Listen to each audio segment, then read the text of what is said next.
Salut à vous tous, bienvenue sur CC Info 91, la chaîne YouTube consacrée aux non-voyants. Présenté par Alain Leclerc, avec Pascal Cusson, musique de notre ami José Licenciato, qui nous l'offre gratuitement la musique, merci à lui. Soyez tous et bienvenus sur la chaîne. Bonjour à tous. C'est encore une fois Pascal Cusson secondé par Thomas parmi vous, pour la chaîne YouTube Ceci Info 91 de notre cher ami Alain Leclerc, chaîne destinée aux mâles et non-voyants, pour leur offrir des conseils informatiques, des aides à la vie quotidienne, des infos diverses, ainsi que des fiches éducatives variées ou historiques. J'apprécierais que chacun d'entre vous parle de nous sur les murs de vos réseaux sociaux, afin que le nombre de nos auditeurs augmente. Merci pour votre aide, votre fidélité et votre écoute. Personnage historique célèbre, Nabuchodonosor II roi de Babylone numéro 1 biographie, début et fin de règne, dans la littérature, l'art, la musique, le cinéma et les jeux vidéo, etc., etc. Étymologie: son nom vient de l'acadien Nabu-Kuduri-Usur, signifiant « ô accent circonflexe Nabu, protège mon fils aîné ». Nabu étant la divinité babylonienne du savoir et de l'écriture, et le fils du dieu Mardu. Dans une inscription, Nabuchodonosor s'annonce comme bien-aimé et favori de Nabu. Son nom a autrefois été interprété à tort comme accent circonflexe Nabu, défend mon Kuduru. Kuduru étant pris ici au sens de stèle gravée. Toutefois, lorsqu'il est contenu dans le titre du souverain, Kuduru se rapproche de fils aîné. En hébreu, Nanatar, en grec ancien, Nabuchodonosor, arabe, Nipka. Petite biographie. Il fut le roi de Babylone ainsi que du plus grand empire que dirigea cette ville prestigieuse. Son règne débuta en -645 et dura 43 ans. Son prédécesseur fut son propre père, le roi Nabopolassar. Sa dynastie fut la 10e de la lignée chaldéenne. Il naquit en l'an -605 et mourut en l'an -562 à Babylone. Sa sépulture y fut également érigée.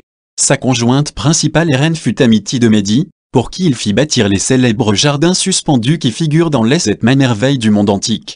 Il eut 3 fils, Amel-Mardu qui lui succéda à sa mort sur le trône de l'empire néo-babylonien, Musezib-Mardu, et Mardu-Nadin-Haï, ainsi que 2 filles, Cassea et Boastu. Il régna sur le plus vaste empire qu'ait dominé Babylone, ville où il fit ériger ou restaurer de nombreux monuments, dont la porte d'Ishtar et Etemenanki. Nabuchodonosor est mentionné dans la Bible hébraïque et l'Ancien Testament, notamment comme destructeur du temple de Salomon. Création de l'empire néo-babylonien. Après avoir abattu l'empire assyrien entre 612 et 609 avant Jésus-Christ, le roi de Babylone Nabopolassar, 626 à 605 avant Jésus-Christ, désormais âgé, confie la direction des opérations militaires à son fils aîné, Nabuchodonosor, qui avait sans doute déjà combattu lors de la lutte contre la Syrie, menée avec l'appui des Mèdes.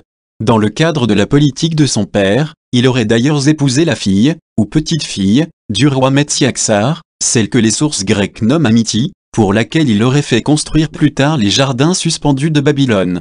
Après la victoire contre les Assyriens, Nabuchodonosor mène les armées babyloniennes en Syrie où l'armée égyptienne a pénétré pour essayer de dominer la région à la place de l'empire déchu. Il lui faut 2 ans pour renforcer ses lignes arrières, puis il passe à l'action en 605 avant Jésus-Christ et écrase la coalition adverse à la bataille de Carchemish, puis soumet les royaumes côtiers dont celui de Juda.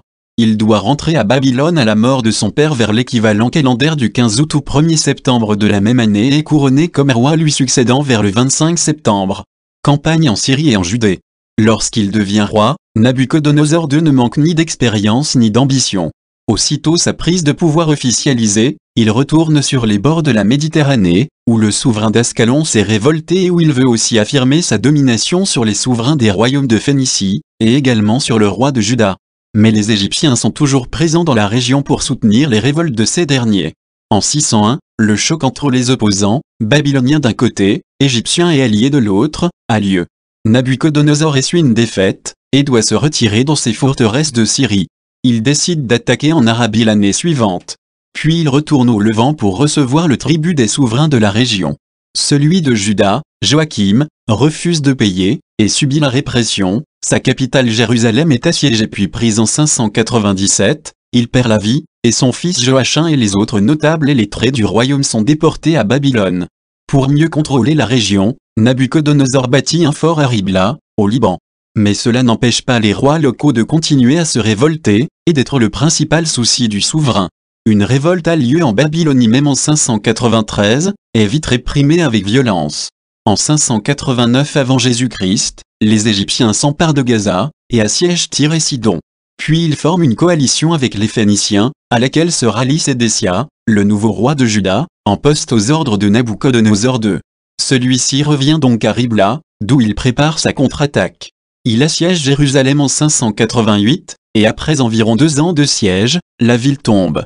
Les fils de Sédécia sont tués, alors que lui est mutilé et déporté à Babylone avec la majorité des élites de son royaume.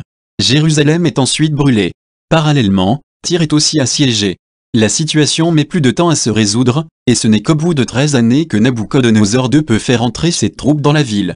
En 585, le roi babylonien arbitre un conflit opposant son allié le Metsiaxar au roi Aliad de Lydie, et en profite pour s'emparer de quelques villes en Cilicie.